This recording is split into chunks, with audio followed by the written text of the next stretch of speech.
सुप्रभात बच्चों, मैं ठीक हूँ। आशा करती हूँ आप सब अपने घर में स्वस्थ एवं सुरक्षित होंगे। एसएनकेएस ऑनलाइन क्लास में आपका स्वागत है। मैं मीरा दास, मेरी सेक्शन की हिंदी शिक्षिका, आप सबों को का स्वागत करती हूँ। जैसा कि आप सभी जानते हैं कि पूरे देश कोविड-19 महामारी से जूझ रहा है और इससे निजात पाने के लिए सभी प्रयासरत हैं। इस बीमारी को हम धैर्य, संयम एवं अनुशासन से जीत सकते हैं।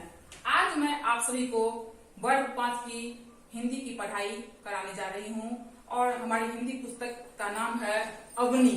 अग्नि अर्थात पृथ्वी, धरती, जिसपे पूरा संसार टिका हुआ है और इस बुक का नाम है अग्नि और अग्नि का मतलब है पृथ्वी। आपको बता चुके हैं। इसी बुक के अंदर जिस तरह पृथ्वी पर सभी समाहित है, उसी तरह इसमें ज्ञान का भंडार समाहित है और इस किताब के माध्यम से हम ज्ञान के सागर में गोता लगाएंगे। और आज मैं आपको अध्याय 1 कविता बिना नाम की नदी पढ़ाने जा रही हूँ और इसके कवि हैं केदारनाथ सिंह। पहले मैं इस कवि के बारे में कुछ संक्षिप्त परिचय देने जा रही हूँ। केदारनाथ सिंह का जन्म 7 जुलाई 1934 को उत्तर प्रदेश के बलिया जिले के चकिया गांव में हुआ था। वे हिंदी के सुप्रसिद्ध कवि और साहित्यकार थे। उन्हें अगय द्वारा संपादित तीसरे सप्तक के कवि रहे। भारतीय ज्ञानपीठ द्वारा उन्हें वर्ष 2013 का 49वां ज्ञानपीठ पुरस्कार प्रदान किया गया था।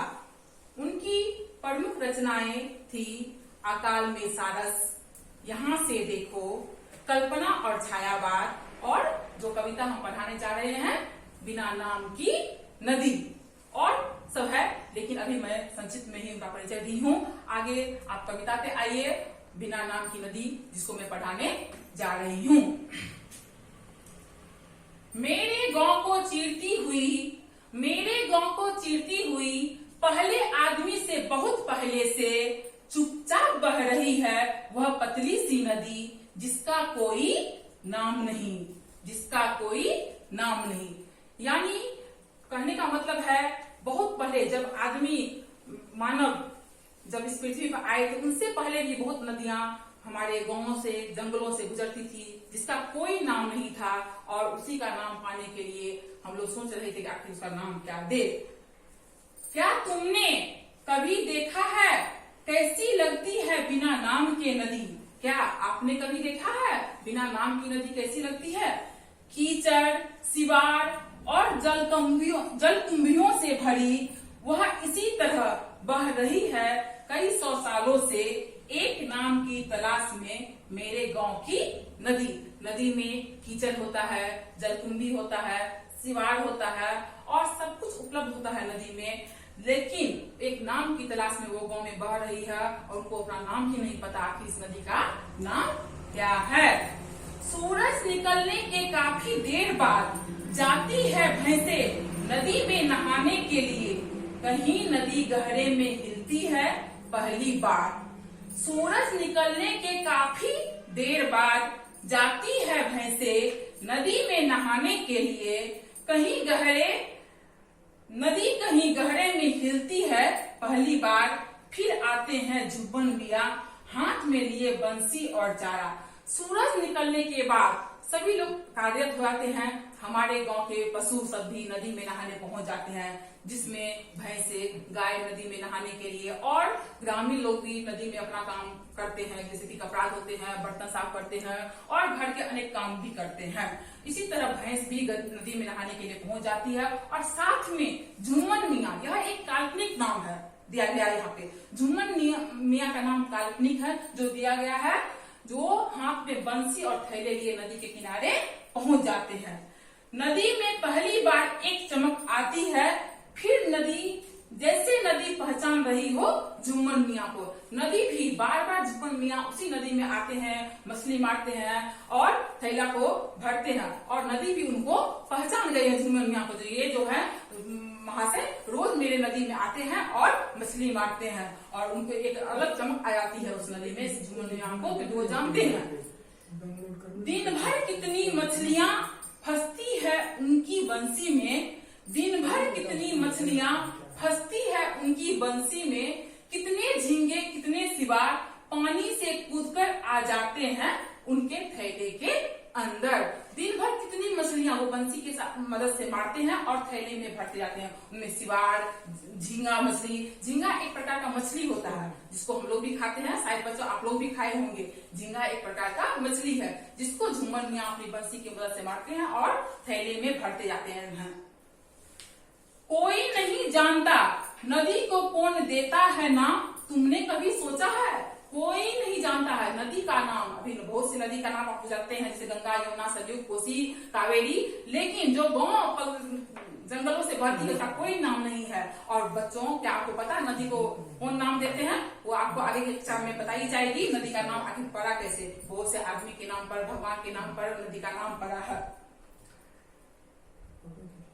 क्या सुबह से शाम नदी के किनारे नदी के नाम की तलाश में एकटक बैठे रहते हैं झूमर मियां।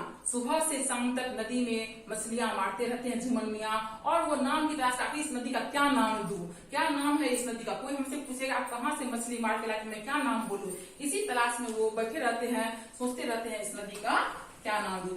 इस कविता के कवि का नाम है केदारनाथ सिंह। बच्चों, उम्मीद है आपको ये कविता पढ़ने में अच्छा लगा होगा और मैं जो आपको पढ़ाई हूँ इस कविता को आप स्पष्ट वाचन करेंगे और याद करने का प्रयास करेंगे। अब मैं इनके शब्दार्थ पे जाती हूँ। जो शब्दार्थ है उनको देखेंगे। चीरती, चीरती का मतलब हुआ फाड़ती, यानी चीरती फाड़ती नदी जो बहती है जंगल से, गांव से बहती है, वही यहाँ पे है। चीरती का मतलब है फाड़ती। थैले, थैले जिसको इंग्लिश में बैग कहते हैं और उसका बस्ता, झोला नाम है।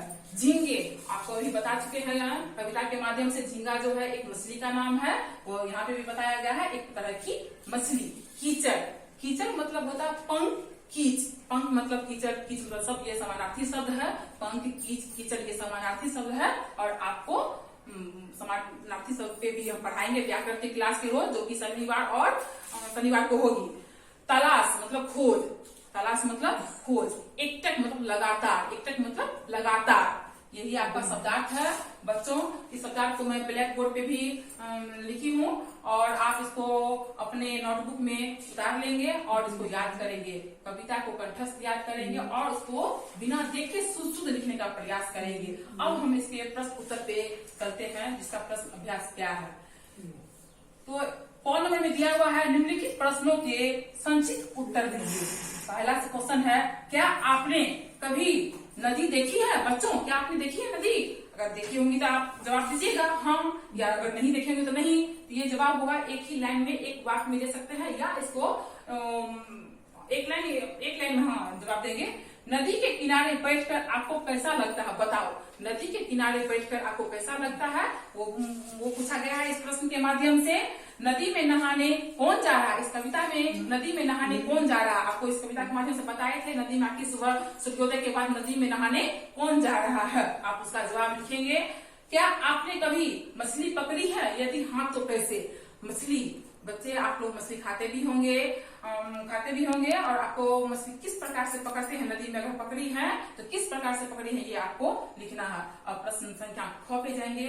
उनमें ख में क्या दिया गया है, निम्नलिखित प्रश्नों के उत्तर दीजिए। नदी में क्या क्या है? इस कविता में नदी का जो जिक्र किया गया है उस नदी में क्या क्या है, इसी के बारे में इस कविता इस प्रश्न में पूछा गया है। नदी पर भैंसे क्यों आती है? नदी पर भैंसे क्यों आती है? आपको कविता में बताए हैं अभी नदी पर भैंसे क्यों आती है।